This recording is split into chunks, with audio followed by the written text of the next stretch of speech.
Hello students, today we will do the in-text questions and exercise questions given on page number 24 of the chapter 2, Nelson Mandela, Long Walk to Freedom.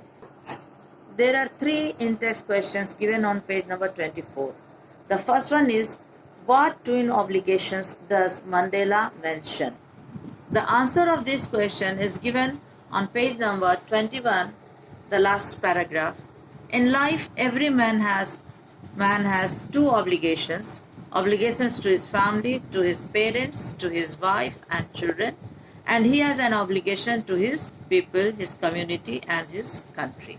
So here Mandela has talked about two obligations. Clearly it is given here. The second question is, what did being free mean to Mandela as a boy and as a student? How does he contrast these two transitory freedoms with the basic and honorable freedoms? The answer of this question is given on page number 22 in the second and third paragraph. Here Mandela has mentioned as a boy what freedom he enjoyed.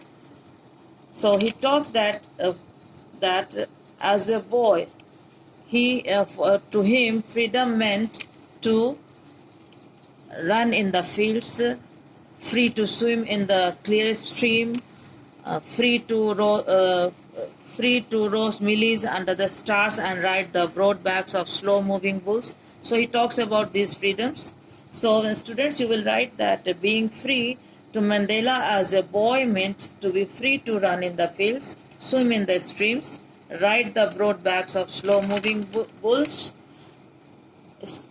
And as a student, here he has mentioned, as a student I wanted freedom only for myself, the transitory freedoms of being able to stay out at night, read what I pleased and go where I chose. So he talks about these freedoms. As a student, he wanted the freedom to stay out at night, read what he pleased and go where he chose. So these are the freedoms he talks about.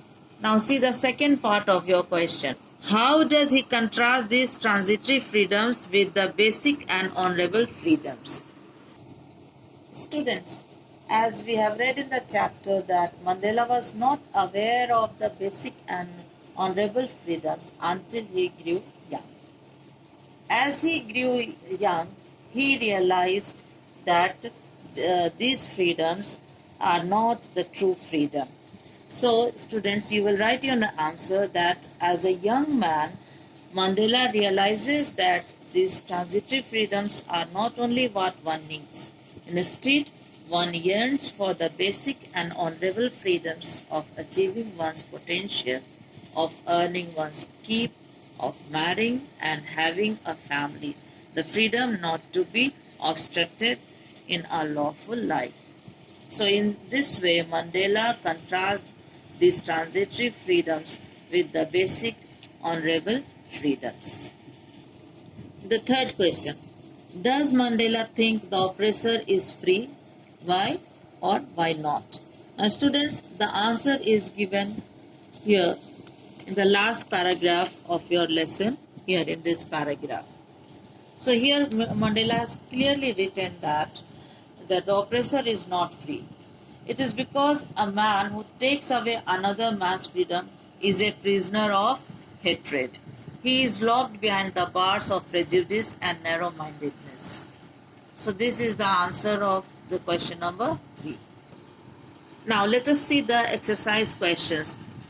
There are 5 questions. See the first question. Why did such a large number of international leaders attend the inauguration? What did it signify the triumph of? Now students, as we have read in the story, it has been mentioned that a large number of international leaders attended the inauguration because it marked a historic event in South Africa, as apartheid was to be abolished and a non-racial government was to establish after years of oppression and struggle. It signified a common triumph for justice, for peace and for human dignity. Let us take the second question.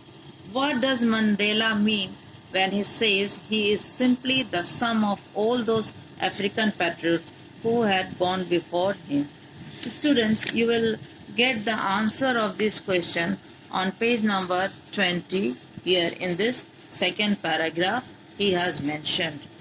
Okay, so Mandela meant that the day when South Africa became free from apartheid had come as a result of the unimaginable sacrifices of all those African patriots who had gone before him.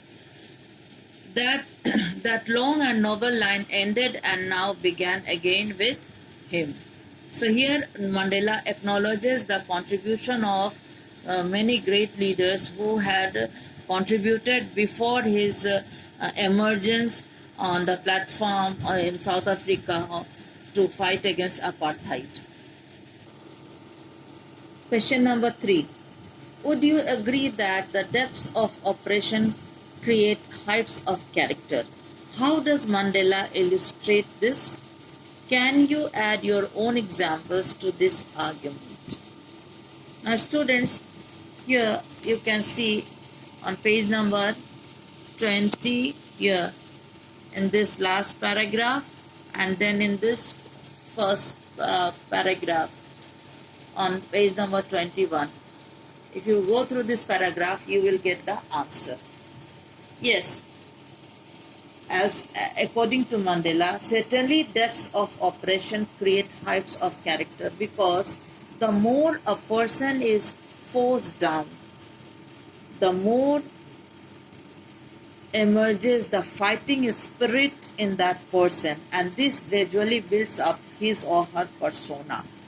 Mandela has given the example of so many great leaders, as you can see here in the picture.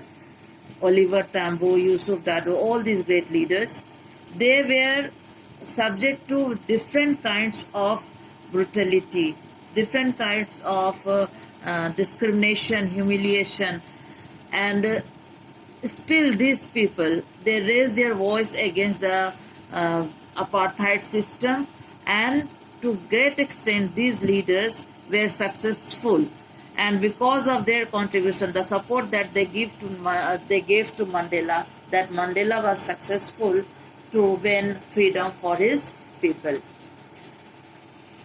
So these examples you will write in your answer. And as far as the last part of the question here, can you add your own examples to this argument? Here students, you will write your own real life experience, any event that you had in your life, that you will write here. Now we see the question number 4. How did Mandela's understanding of freedom change with age and experience? Question number 4 answer will be that as a boy, Mandela thought of freedom as mere independence to do small childish activities like playing, wandering, etc. As a student, he felt freedom as an allowance to stay out at night, read what he pleased, and go where he wants. Finally, being a young man, he yearned for the basic and honorable freedoms of achieving his potential. So it is clearly noticeable that Mandela's understanding of freedom changed with age and experience. Now the 5th question, the last question. How did Mandela's hunger for freedom change his life? The real transformation that took place in Mandela's character. So this answer is given here in the second last paragraph of the chapter on page number 23. Here Mandela has described how a frightened young man transformed into a bold one, that drove a law-abiding attorney to become a criminal, that turned a family-loving husband into a man without a home, that forced a life-loving man to live like a monk. I am no more virtuous or self-sacrificing than the next man, but I found that I could not even enjoy the poor and limited freedoms I was allowed when I knew my people were not free. So all these things he was able to realize, and that really changed his attitude, his approach, and his vision, his perception towards freedom. So, students, you will write in your answer that Mandela's hunger for freedom animated his life, transformed a frightened young man into a bold one, drove a law-abiding attorney to become a criminal, turned a family-loving husband into a man without a home, forced a life-loving man to live like a monk. So, students, these are the answers, and I hope that you have all understood and got it, how to write it. Thank you, students.